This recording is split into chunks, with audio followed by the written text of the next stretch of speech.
Let's talk about Loftia, because there is a very interesting thing going on in gaming right now that Loftia is a prime example of, and I really want to dive into this. Indie games are something that have existed ever since the beginning of video games.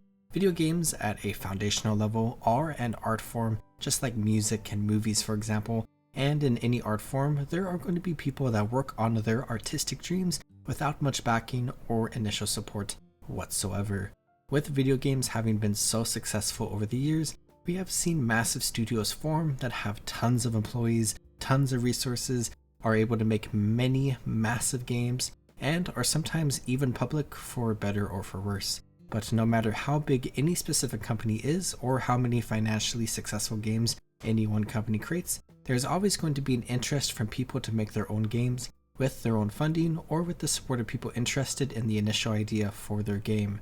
As gaming has evolved over the years, a lot of things in games have changed in the context of how games are specifically designed to cater specific audiences alongside the opportunities for a specific company to profit off of said game. And in many ways, those two are deeply intertwined with one another.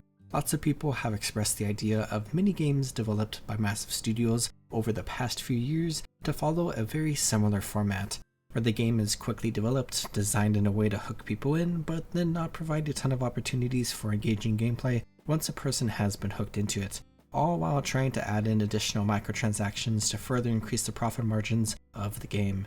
From the point of a developer, many people have described their job as feeling soulless, where they can't necessarily create the game they want because they have to meet corporate standards. From the point of a consumer, it can feel draining to be excited to play a game, but then the game doesn't meet expectation and feels like a show of what it was promised, with there not being a lot going on, the game as a whole feeling like a buggy mess, or large parts of the game are locked behind additional random fees. And from the point of a big company, or from the point of shareholders, money was made, so who cares?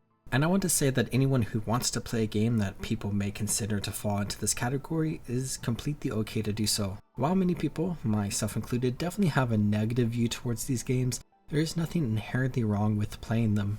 What I consider to be one of the most important things to consider with video games is that video games are a hobby for most people and should be treated as such for most people. We're all here to have fun, and if something is fun for you, you should definitely do that as long as it doesn't bring harm to other people, I suppose. Alongside that, there's nothing inherently wrong with making these games. They are obviously devised and funded, and as such can be made. And they are often made for good reasons because people do play them, well, most of the time at least. But these sentiments still exist within so many people, and as such, people have started moving away from massive cash grab style games and towards more independently created games. Stardew Valley is a massive example of this that many people like to talk about because it is an incredibly financially successful game that has, without knowing the personal intricacies of his life, has likely set the developer concerned to ape up for the rest of his life. Obviously, that is a 1 in 1,000 success story, but it does show a great example of how people are willing to play a game that was primarily developed by a single person if it is a good game.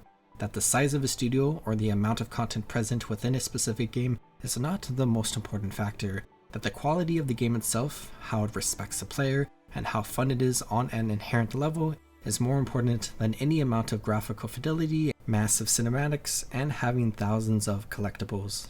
Very recently, Slay the Spire 2 released in early access. The original Slay the Spire is a massively successful game, and Slay the Spire 2 was highly anticipated. So anticipated, in fact, that at the time of recording this video, it peaked at 574,638 players playing it at one time, which puts it in the 20th highest spot of all games on Steam to do so according to Steam charts. And reading through feedback of the game, a ton of people absolutely love the game and are already pouring a ton of hours into it. Similarly, we have games like Hollow Knight Silksong and Mugenics that released relatively recently to great success and much adoration from so many people. So many games are developed by single individuals or small teams of people and end up being so successful. And every single developer is different, but a common trend amongst many indie devs is that they understand what a lot of people currently want in gaming, with creating games that are just fun to play and aren't specifically designed to grab as much cash as possible. And as they make those passion projects of theirs, it has been proven that many people are interested in playing those games and are willing to spend their money for a product that they think is worth their money. Which brings us to Loftia, a true passion project. Loftia started as a team of 2 with a very direct vision to create a game that is just fun and to be a platform to foster genuine human connection.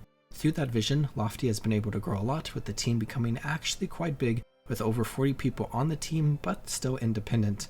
And the main way it has been able to do that is obviously through community support. Loftia is a game that so many people are super interested in and super excited for. As such, people decided that they wanted to support the game, and it has allowed the game to be developed to the point that it currently is.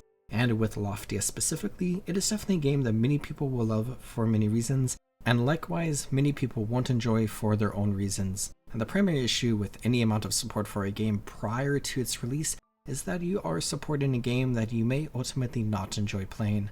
As such, on an individual level, it is always important to evaluate what you want and whether or not you think it is worth it to you, and there are so many different factors that go into whether or not it is worth it.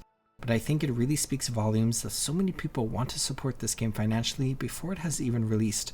And hopefully Loftia the game will meet the expectations of everyone who has supported the game and will continue to do so in the future, which should hopefully create a healthy cycle of people wanting to buy cosmetics and art books and whatnot to support the game so that the game can continue to thrive.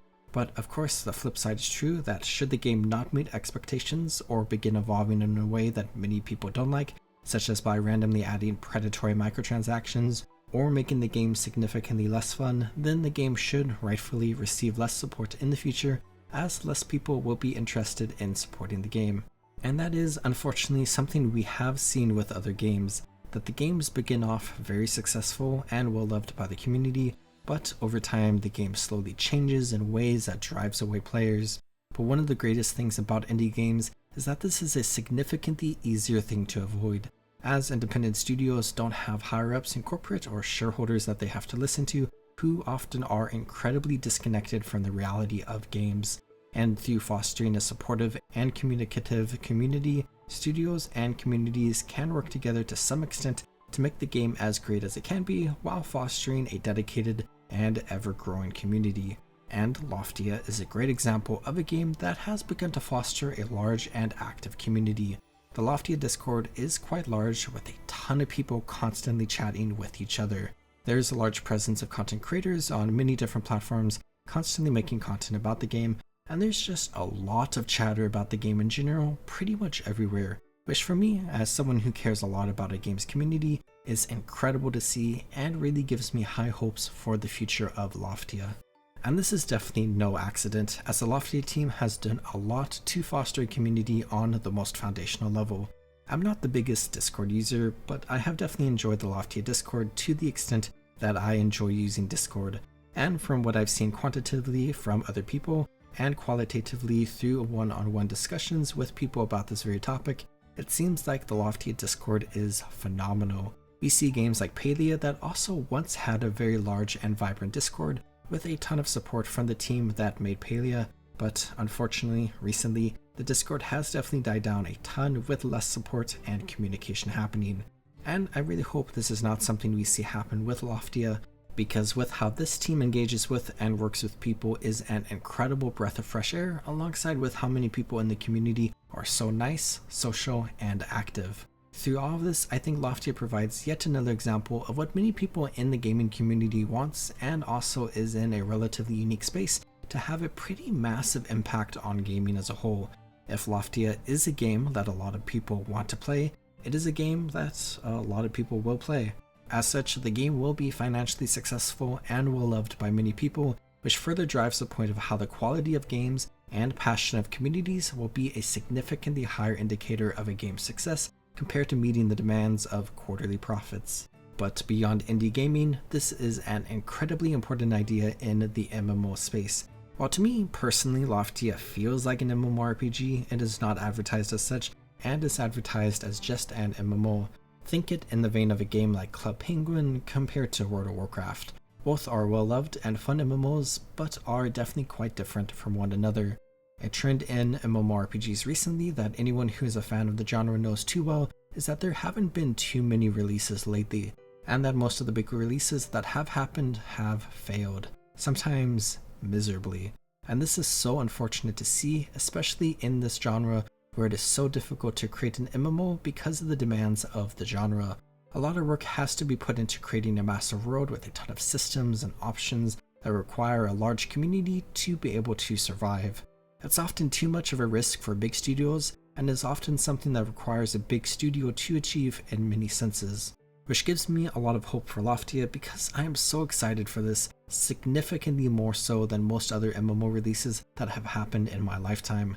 And while this won't perfectly fit the exact itch of a game like World of Warcraft, it will hopefully definitely fill the social aspect of MMOs that so many people love and are often lacking in modern day games, while also serving as a game that fills so many other needs through the variety of content and vibes present within this game, some of which many MMO players may not have much experience with. And through Loftia, I hope other MMOs learn a lot from this game and implement it into their own. I think on the most foundational level, games should be fun, and that is something that is missing from many games, where there are often systems that are just unfun for so many people. Though of course, everyone views different things as fun, which makes the entire issue much more complex to tackle. Additionally, Loftia is a game that is really focusing on the idea of fostering and developing a community of people, an idea that is missed in so many other games and is incredibly important for a game like an MMO. Having a dedicated community that loves the game and is inviting to newer players is absolutely vital for the long-term success of any community-oriented game, and a major reason we see some other games fail over the years is because the community is not inviting to newer players, which creates a vicious cycle of less and less people playing, which means that the game receives less and less support. In my opinion, more games and developers need to work to foster a supportive community that works together to help each other and provide a positive environment to be in. And through that community, it is, in my opinion, that developers should have lines of communication with people who play the game and to take feedback into consideration to collaboratively build the game together.